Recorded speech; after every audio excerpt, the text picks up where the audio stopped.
So mga sangkay, dito na kami ulit sa bahay. Tapos na kami maglakad-lakad. So mayroon akong i-prepare ngayon para sa aming dinner. Mayroon akong patatas dito na 3 yung kulay. Bali, ano ko lang ito, yung hahati-hatiin ko para mamaya ilagay natin sa oven. Tapos mayroon din akong malalaking mushrooms. Yung ito, bali, tatanggalan ko lang ito tapos lalagyan ko siya ng yung filling niya, lalagyan ko siya ng feta cheese at isasabay ko na sila sa back oven para isang lutuan na lang.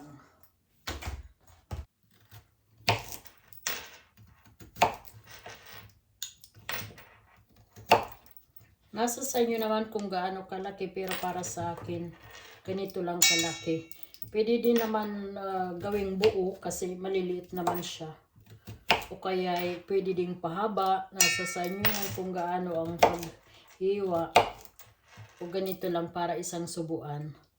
Hindi ko na siya tinatanggalan ng balat kasi may mga sustansya din yan yung balat ng patatas. So ayan, inugasan ko siya ulit pagkatapos ko gayatin at ko lang ganito ng kitchen towel para matanggal yung mga sobrang tubig. Lalagyan ko lang ng konting paprika. Pwede din kayo maglagay ng mga herbs or kahit anong gusto nyo ilagay. Maglalagay lang ako ng paprika at saka ground pepper. Lalagay din ako minsan ng rosemary, kaya lang tatamad ako lumabas. Kaya yun lang muna. Ganito na lang. Dagdagan ko siya ng konting paprika. Olive oil. Madilim na. Kaya medyo yung aking ilaw. Yung olive oil siguro 2 hanggang 3 kutsara yata na ilagay ko. So mix lang.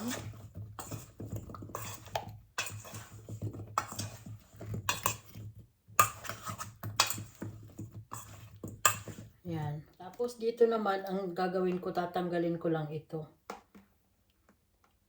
Hindi na kailangan ito hugasan kasi malinis naman. Ganito lang, oh. Tapos tanggalin lahat. Ganito lang, dahan-dahan para hindi matanggal. Kasi dyan natin ilalagay mamaya yung yung feta cheese. So ayan. Ito hindi kailangan itapon. Pwede natin ito isama sa pag-bake. Kasi sayang, kinakain din naman yan. Lagay ko dito. So, yan. So, ito yung feta cheese na gagamitin natin. So, meron akong ditong food processor. At dito natin ilalagay yung ating feta cheese.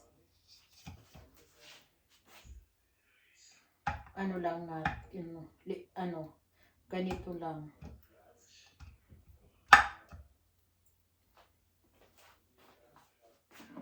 Maglalagay ako ng black pepper.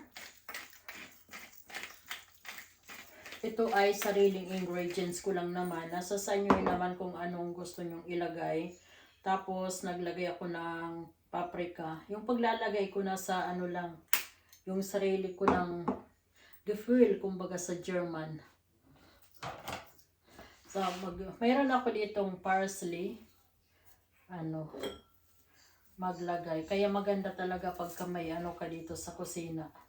Yung mga herbs. Para pipitas ka na lang. So lalagyan ko lang siya ng parsley. Mayroon din akong basilicum pero mas gusto ko yung ilagay dito yung parsley. So lang. Slice lang. So, pwede din tayo maglagay ng bawang at saka sibuyas. So, mayroon ako ditong 2 bawang. Binalatan ko na. Tapos, isang sibuyas. Lang. Kasi, naman natin yan para lumiit. So,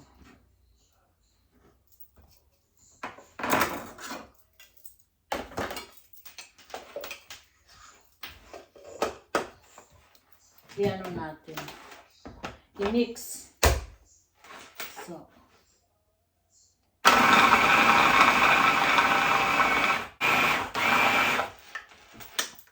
alugin natin para kasi umaakyat yung ano, hindi nami-mix lahat.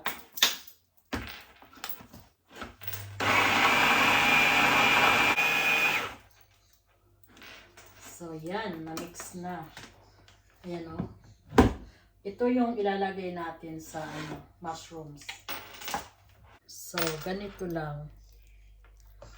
Ano tayo, tapos ilagay natin dito sa loob.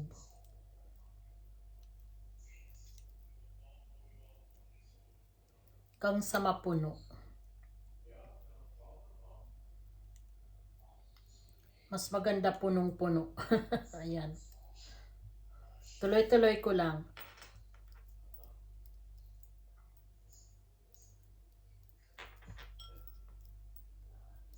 So, ayan, tapos na. Mayroon pang sobra. Pwede naman ito gawing, ano, yung kagaya nito, masarap din yan. Ganun lang, tapos yummy. Pwede gawing sausawan. Habang nagpapainit ako ng back oven, inano ko siya ng 220 degree. Iano ko naman, ilagay ko dito yung ating yung patatas na iniano natin, i-marinate kanina. Ayan. Ang ganda ng kulay, iba-iba yung kulay niya. So ayan, iano lang natin yung isa-isahin para hindi sila mag dikit-dikit, hindi sila mag ano ba, doble. Kailangan naka-ano sila, yung isa-isa silang nakalapag sa ano, kasi may space naman tayo. So ayan. Tapos dito naman sa kabila, para isang anuhan na lang, isang lagay, isang lutuan para makatipid tayo sa kuryente. Ilagay natin yung ating mushrooms. Tapos i-bake natin ng siguro 30 to 40 minutes depende sa kung gaano ka brown yung gusto ninyo. Sa akin ang importante na lang naman kasi yung naluluto yung yung patatas, hindi na ayoko yung sobrang brown na brown. So yan po, hintayin lang natin at i-bake natin ito. Yan yung hitsura niya. Meron pala akong kanina, nakalimutan ko. So hinugasan ko lang ito at patuyo ng konti. Tapos ilalagay ko din ito sa back oven. May space pa naman. Ganun lang, lagyan ko ng konting oil sa ibabaw. At madali lang naman kasi ito lutuin, kaya inuna ko na muna yung patatas at ilalagay ko ito after siguro 10 minutes or 15 minutes ilalagay ko ito. Yan. So mga sangkay, habang naghihintay tayo ng ating patatas, meron akong mga prutas dito at magple-plating po tayo.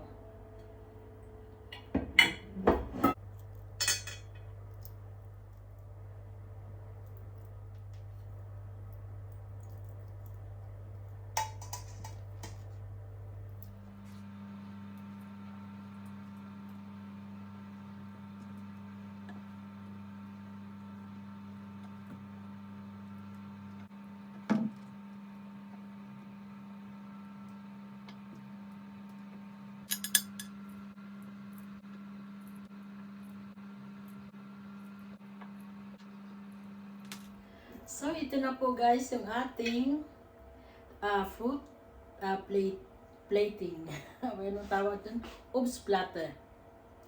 Yan.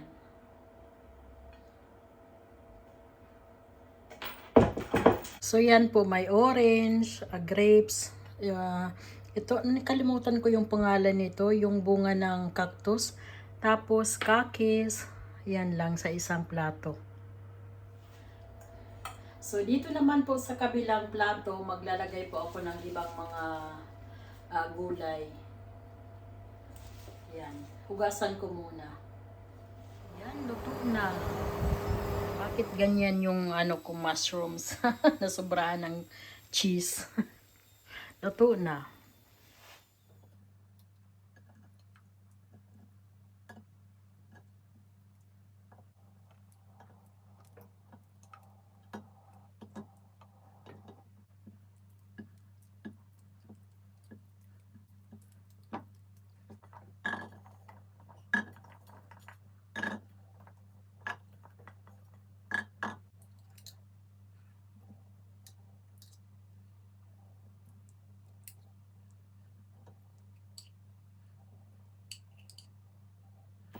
So, ito na po yung pangalawang plating natin.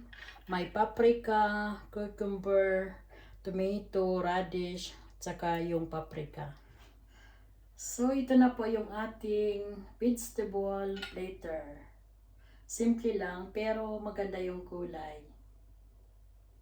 So, ito naman po, ilalagay din natin dito sa para pare-pareho yung kanilang laki. Hindi maganda yung ating mushrooms, pero okay lang, nangyari na eh. So, lagay lang natin dito sa sa gilid.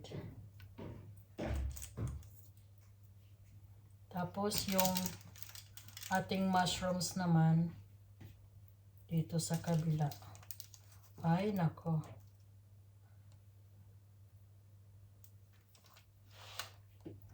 So, yan. Tapos, dito ilagay natin yung ating patatas.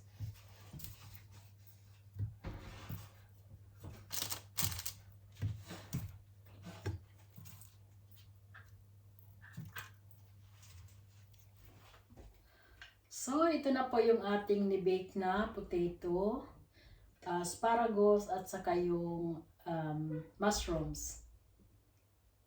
So, ang susunod ko namang gagawin ay ang cheese platter. Meron akong mga cheese dito iba-iba.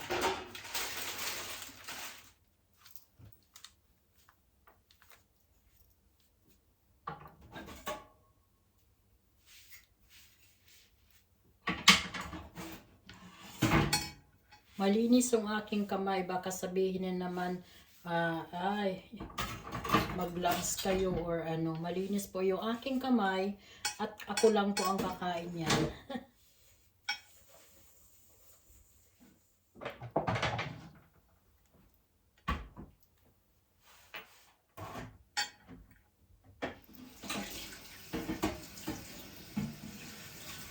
So, ganun lang. Tapos ito.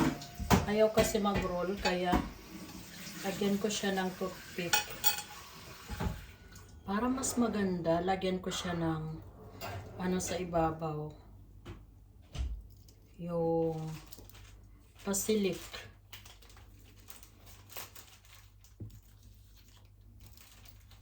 Meron akong mozzarella. So, maglagay ako ng dito sa toothpick. Tapos, hindi ko na naglagay ako ng tomato, mozzarella, at saka yung basilicum. Inano ko na para maganda siyang tingnan.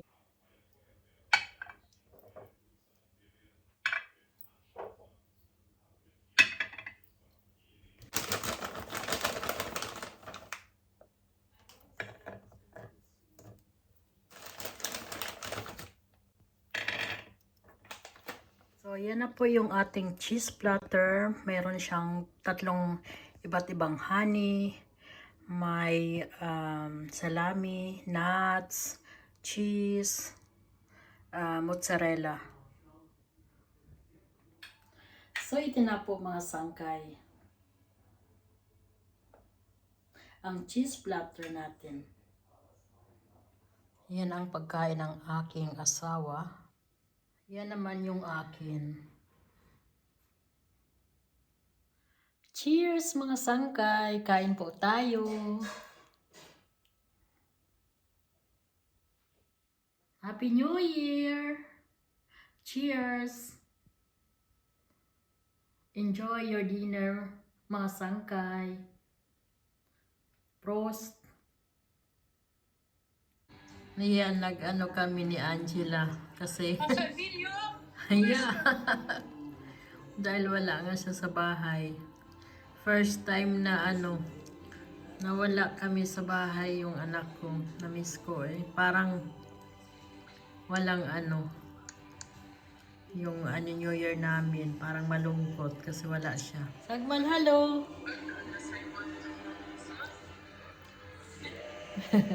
Yan siya oh. Kasi na kami, mag-alas 12 na. Ilang minutes na lang? 3 minutes. Yan, mas nakikita. Yan, may sick na ako dito, oh. Yan yung anak ko, naka-live. Und mein Mann macht jetzt seinen Sektor. Lapit ang New Year. Hey, 2, 1, 0. Happy New Year. Happy New Year. Angie, cheers. Basti, Happy New Year. Diyan sila.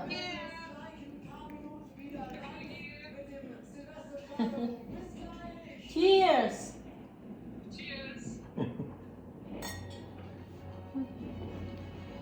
Happy New Year.